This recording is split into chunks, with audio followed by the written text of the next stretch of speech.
Jawaharlal Nehru, as a part of Indian DNA, as a part of the understanding the concept of India. Okay, let's discuss about the Jawaharlal Nehru. Jawaharlal Nehru, J.L. Nehru, is also known as Pandit, a honorific name Pandit. Pandit is nothing but in Sanskrit it means an intellectual, an intelligentsia. He is such a greatest intellectual, Jawaharlal Nehru. Jawaharlal Nehru is also known as the builder, modern builder of the present modern India, builder of the present democratic modern India. Whatever we are enjoying now, it is because of the greatest contribution from the Jawaharlal Nehru, who was the first Prime Minister of India as well. Okay, he is not only a simple personality, he contributed a lot, okay, beyond description. In the words of the present historian Ramchandra Guha, Jawaharlal Nehru is the greatest Prime Minister so far. He is the greatest Prime Ministers of India so far. Okay, there are so many Prime Ministers. Out of them, he is the greatest Prime Minister so far. Greatest Prime Minister. Just let's look at the Jawaharlal Nehru, his life and his contribution and his career and his style, his educational background, how he contributed to the present modern India and present democratic India, which is gradually it is becoming superpower. By 2047, okay, India is going to become the second largest economy, unanimously predicted by almost all the global economical survey organizations like Moody's, S&P, okay, Standard & Poor, OECD, Nomura, IMF, IBRD, even Federal Bureau of Investigation secret report also. They are all unanimously predicting that India is going to become the second largest economy in the world by beating the present global superpower United States of America. Okay, 2047, India at 100. You know, India embarked on its greatest journey. It's not a new journey, it's a re-journey. India started its re-journey on August 15th, 1947. Okay? Jawaharlal Nehru was as a Prime Minister of India at that time. Okay? He hosted the India's flag at Red Fort on August 15th, 1947. During this occasion, the greatest occasion of in Indian history itself, okay, he delivered a speech of one of the greatest speeches regarding the Indian history, one of the greatest speeches in India itself, probably in the world itself, because that speech has guided the greatest India, the greatest, the largest democratic nation in the world. Okay, that speech name is Tryst with Destiny.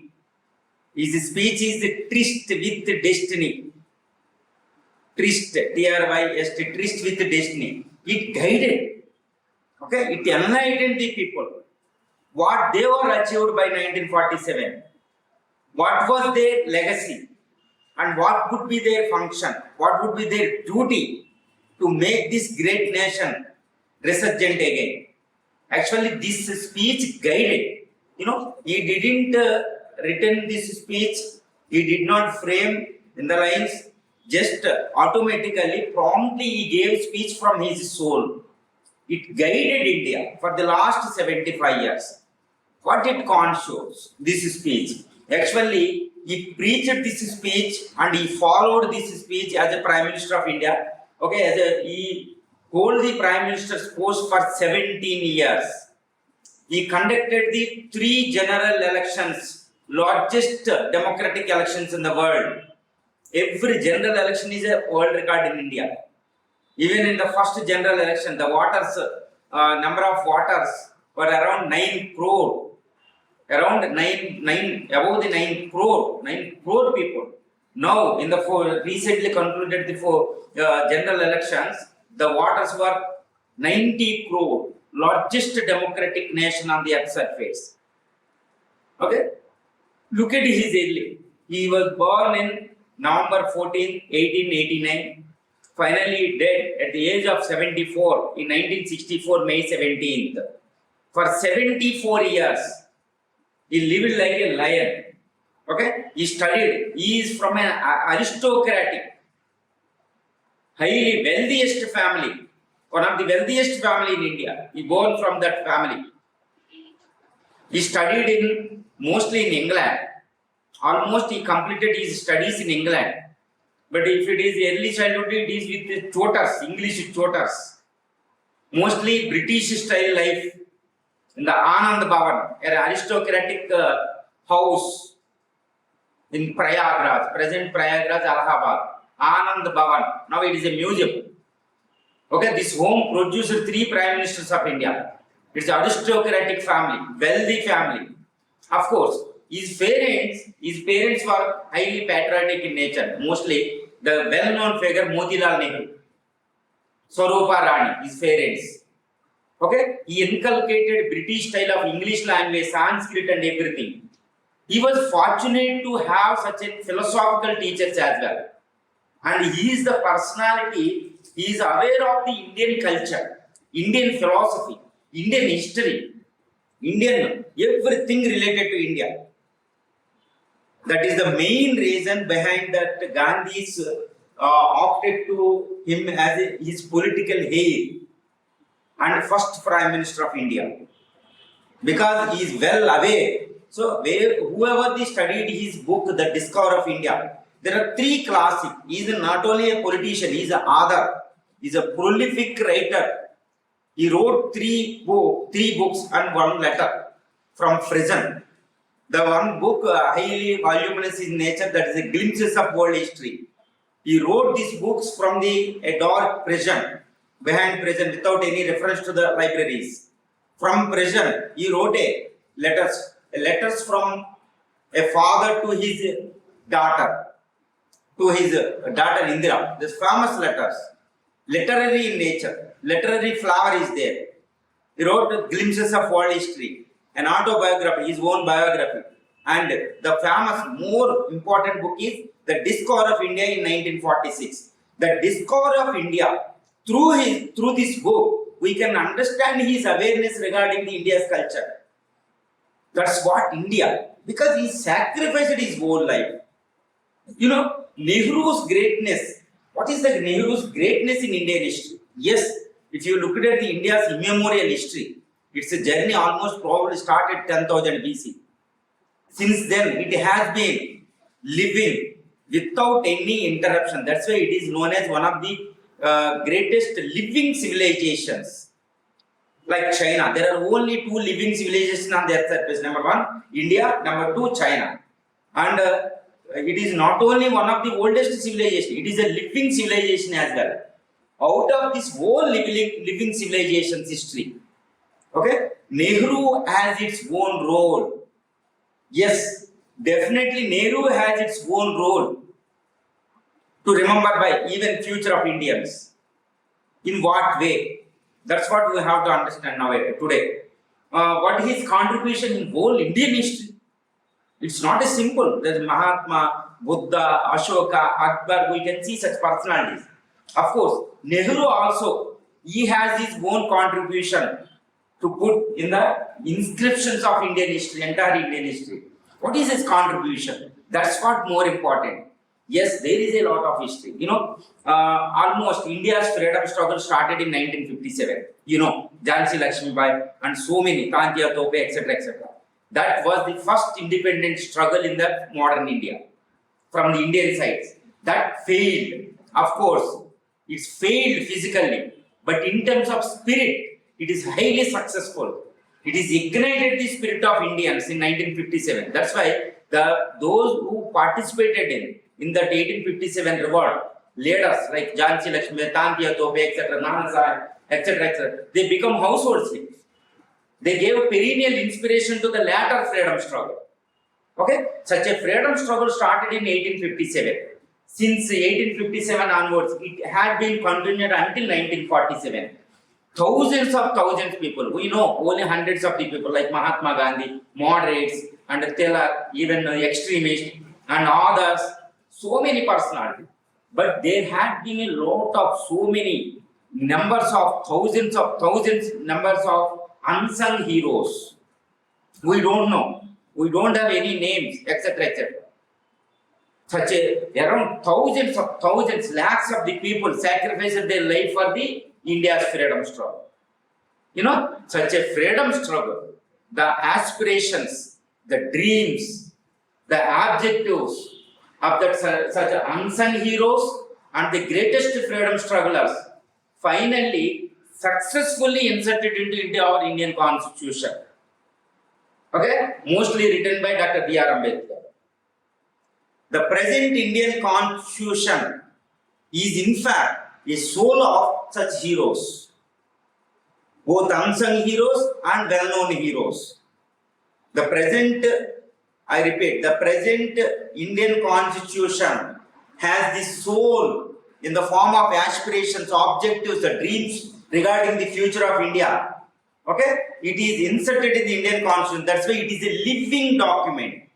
It has been successfully driving India towards its resurgence. In human history, 99.9% of time of the human history, India had been superpower. India ruled the world. India lost its superpower status. Of course, matchless. Its role is not like a US and Chinese superpower status. It's a different role. A peaceful country, never attacked any other country, any other nations. Okay, Vasudhaiva Kutumbakam. Such a universal rule. Okay, it has lost such a superpower status only 0.1% of the human history only. Now it is gaining its own status. India is going to become superpower, but it's not new to this country to enjoy the superpower status. It had been enjoyed 99.9% of the human history. Such a greatest nation has lost its superpower status because of the autocratic, highly suppressive, oppressive and repressive rule like the British rule. And it was preceded by so many middle era rules from Persians, Turks, etc. Around 1500 years, it was suppressed under the outsiders' rulers. Okay, they looted the country.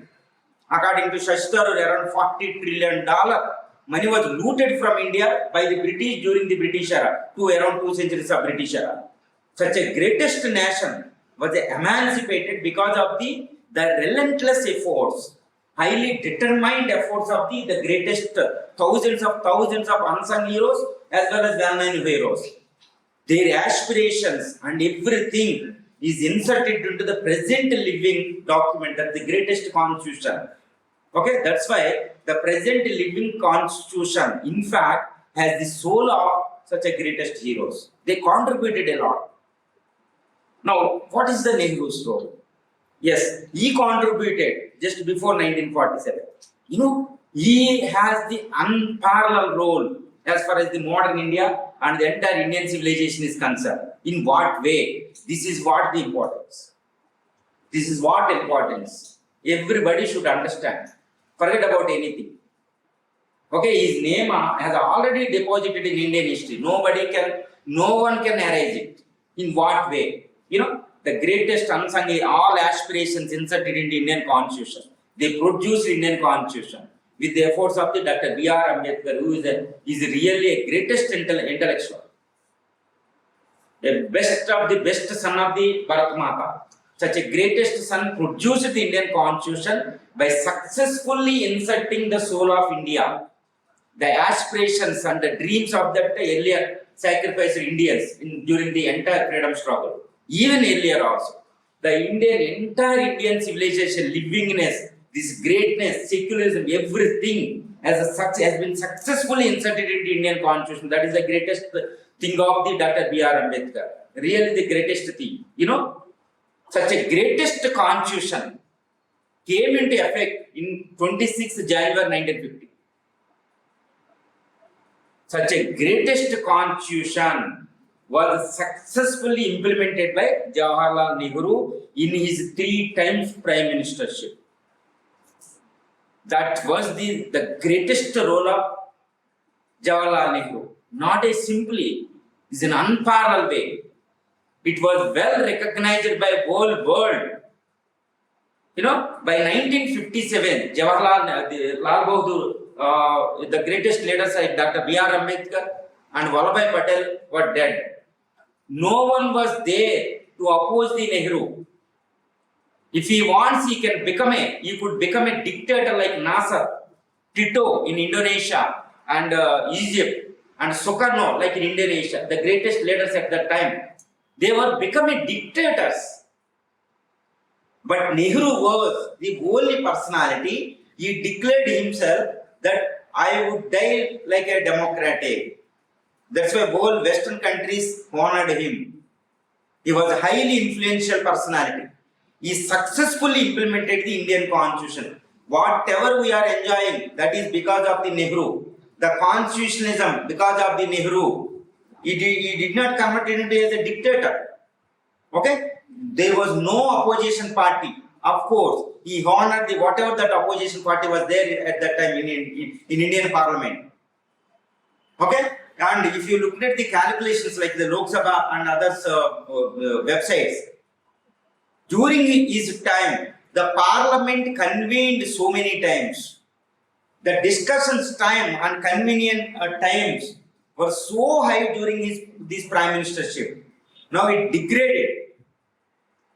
He was elected as a prime minister for three times by Indian people. Until his death, he was never faced any defeat because people admired him. In 1950, 51, 52 general elections and 57 general elections and 62 general elections. 3 elections were conducted in his hands. And he showed the path how to conduct the peaceful democratic election peacefully amidst the dictators in the Eastern Hemisphere. He was the only light in the whole Eastern Hemisphere for the democracy. In the words of the Eisenhower, the US President, in the words of the Winston Churchill later.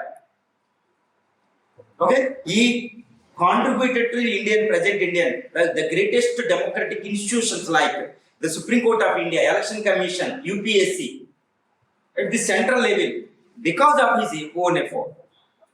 So, is that the greatest aspirations and everything were inserted into the Indian Constitution by Dr. B.R. Ambedkar-led team.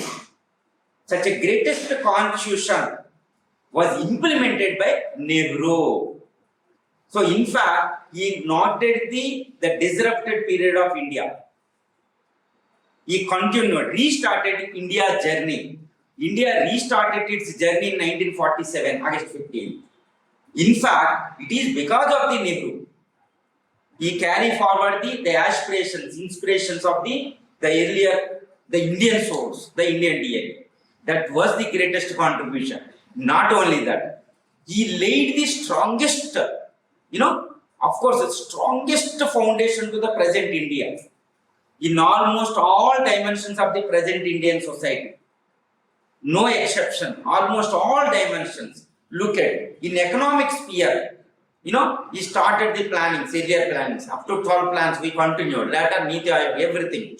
So during this planning period, the mixed economy, planning commissions, his 5-year plans adopted from the USSR at that time, and everything yielded a greatest result to India. Now India is the 8th largest industrial economy because of the earlier public sector undertaking. Now India is the 8th largest manufacturing country. Now we are racing to compete with the manufacturing hub of the world, that is the China. Because of that strongest foundation. It was the brainchild of the Jawaharlal Nehru. And later, as far as India's foreign policy, he gave the greatest contribution to the world politics itself. Because he was a worthy son of the Indian civilization, the greatest unparalleled civilization. It's a living and uninterrupted civilization, one of the oldest civilizations on the earth. He led that civilization in its rejourney. During this rejourney, he contributed and he showcased India's greatness to the world through his foreign policy. In fact, he is known as the architect of Indian foreign policy. He was not only 3 times Prime Minister, He was hold the external affairs ministry during his prime minister in his hand only. Entire 17 years, he was even India's external affairs portfolio was with him. He was so fond of the external affairs because he worked even 20s, 30s, 40s when India was under as a slave. He worked for the Indian foreign policy by visiting the whole world. He understood the global politics. He was dead against of the colonialism, imperialism. Okay, he framed the Indian foreign policy. He is not only succeeded in carrying India, steering India across these global uncertain situations. That was the Cold War era. And he showed path to the around almost just freed countries across the globe through his non-aligned movement. In fact, this non-aligned movement is in fact India's tolerance. Only Indian culture can give such suggestions to the world. Even President Modi, when he met the Putin, he gave a statement to Putin. Categorically told Putin, it is not an era of the war. Only Indian Prime Minister can give such speeches because they have the legacy. They have the cultural traditions. Nehru produced the non-aligned movement, Panchasheel. These two are the greatest gifts to the world, even in the international relations. Of course, they too become the international lights. He held the greatest influence at that time because he brokered the peace ceasefire deal between the North and South Koreas at that time. Korean War ended because of his efforts. He was honored across the globe. He was honored in the UNO, United Nations Organization. He contributed to the lot. And the most important thing is, he is the personality through his efforts. Okay, India successfully diffused the international Cold War. India, along with UNO, contributed to and averted the Third World War. And he worked for the disarmament. He worked for the international law. And he worked for the world peace and security according to Article 51 of the Indian Constitution of the Directive Principles of State Policy. He contributed a lot. So through his efforts, not only contributed to the world politics, he gave a strongest foundation to the India's foreign policy. That's why even now also, Indian foreign policy is following the foreign policy of the Nehru. That's why it is the present foreign policy is known as Nehruvian foreign policy. Of course, there are some minute changes has happened in 1991 because of the global changing situation. Still, Indian foreign policy is mostly stick to the Nehruvian foreign policy. Okay, economy and this completed, polity, democracy completed, and then look at this technology, science and technology, and his vision for the world, his vision for the modern India, in accordance with his speech of Tryst with Destiny. That's why he is known as the builder of the modern India, builder of the democratic India. Okay, what was his contribution in his science and technology, or else his vision? See, look at the massive, one of the world's largest massive dams, hydroelectric dams like Bakranangal, Nagarjuna Sagar, and Hirakud dams, DVC, Damodar Valley projects. Look at the dams, still they are amazing in terms of its size and in terms of its quantum, in terms of their contribution to India's socio-economic agriculture development. These dams was laid the foundation in his prime ministership and mostly completed during his era. And he termed them as a modern temples of the modern India. He termed the modern dams. Even at the present technology, India has not able to completed such a dams even across the decades. After independence, even from the 1960s onwards, India successfully completed only Narmada Bachao dams and other things. Still, Polavar multi-purpose dams still under construction for the last few decades. But how he could complete it? Because he was the leader who converted the enthusiasm, okay, which were come out of the India's independence. He simply converted the India's enthusiasm, aspirations, and etc. into an action.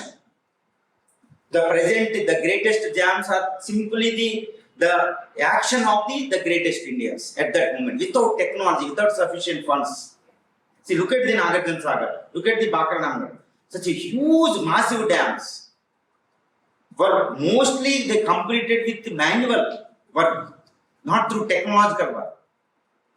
So they are indicating that how he able to lead the people to convert their potential aspirations into action. In that way, that's why the dams corroborates his leadership role. How the people worshipped him,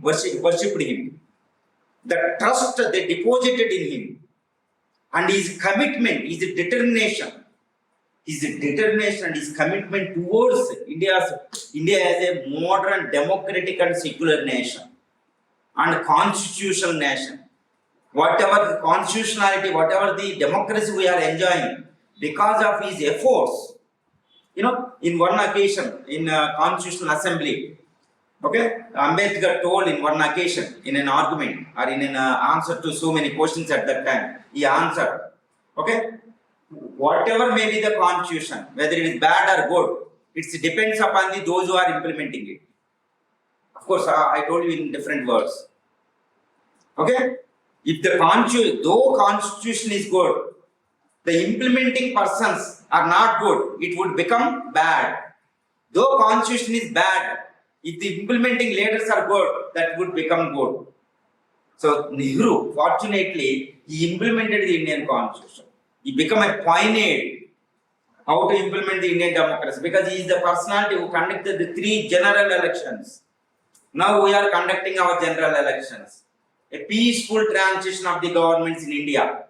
So many coalitions government came up. So since around from the 1989 to 2014, India had been under the coalition governments. That was a chaotic period. During these 25 years, okay, we faced formidable challenges. Of course, in the greatest in Indian independent history, like economic crisis in 1991, and end of the Cold War in 1990, Gulf War, and end of the USSR collapse, and changing of the globalization, and came into effect of the globalization, coalition era, no political stability, Naxalism, disparities, poverty, etc., etc.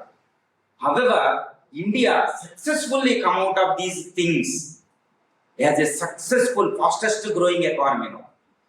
So that was the potentiality of the Indian constitution, and that was the greatest contribution of the Nehru-like personalities to lay the greatest foundation they established during the initial days of the Indian constitution. And as far as his contribution to India's vision, we have so many examples. Look at the present IITs, Indian Institute of Technologies, like President Sundar Pichai, Sachin Ajandla, another around 60 CEOs of the Fortune 500 companies, mostly from the Indian IITs and Indian IIMs, Indian Institute of Medical Sciences, All India Institute of Medical Sciences and Indian Institute of Management, IIMs, IITs. They were the brainchild of the Nehru. Still, India is showcasing it IITs. And look at the BARC. It succeeded in producing, weaponizing India and strengthening India's security and peaceful use of the nuclear energy for the nuclear power. India is the 6th largest nuclear power on the Earth's surface. This is because of the BARC, Baba Atomic Research Center. As a prime minister, as a first prime minister, when he went to United States of America, look at his spirit and commitment. When he went to US on a foreign trip, he visited White House. On the other hand, he visited the homes of the Homi J. Baba. He is the father of the Indian nuclear technology. And he visited the home of the Vikram Sarabhai. He is the father of the India's space program. Vikram Sarabhai and Homi J. Baba, well-known names. He visited the homes of such a greatest scientist, and he requested them, please come to India to participate in the building the modern India. Okay, that's why they returned. They were conferred on certain duties. They fulfilled. That way, India is the greatest, 6th largest power in terms of the space technology and in terms of nuclear technology as well. That was his vision. And he laid the foundation for the India's greatest achievement since independence, probably, that is the Green Revolution. And he identified the scientists like Swaminathan. Kurian is the father of the White Revolution. Swaminathan is the father of the India's Green Revolution.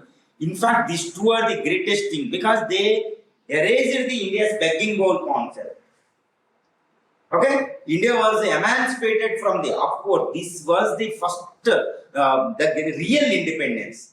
India got its real independence in the 1966-67 Kharif season by improving its food production around 25% compared to its previous Kharif season, which was almost 25 years food production growth rate. That's why many agriculture scientists term this as a green revolution. He identified the Kurian, Swaminathan and other personalities, even Subramaniam also. They contributed to the India's green revolution. It is because of the efforts of the Nehru. And he is all India Institute of Medical Sciences, in medical technologies, medical institutions, because of the Nehru's vision. And look at the present, the greatest background, not only dams, even in the steel plants. By the time of its independence, India was in a position to import even some pins as well. But now it is the 8th largest manufacturing country because of its public sector undertaking like steel plants, Bokaro, Belai, and Vizag steel plant, etc., etc. This was his vision and planning commission. See, in this way, socio-economic, first democratically, socially, economically, politically, foreign affairs, even cultural sphere and Indian philosophical sphere, in every way, India survived of the 1500 years onslaught, restarted its journey in the under the stewardship of the great Nehru. So in this way, his contribution is different, unparalleled and matchless in the overall Indian history itself, not only in India's independence. That's why he is absolutely known as a builder of the modern India. And he contributed to the resurgence of India. That's why that is why you have to support the Mahatma Gandhi's, our father of nation, decision to declare Nehru as his political heir. Okay, and also opted for choosing him as a first Prime Minister of India. There are a lot of controversies. No need to worry because they will not be there in history. But his name will be there in history. No one can erase it. That was the contribution. That is the contribution. Still we are living. We are resurging. India is the biggest country and it is already power to be reckoned with. It got its last status in the world, in the Committee of the Nations. And it is moving socially, economically, politically, culturally, philosophically, and in every sphere. India is the fastest growing economy. It's envy to all. No question, we are proud to be in Indians, but because of the greatest contributors. So Nehru, in fact, is the builder of modern India.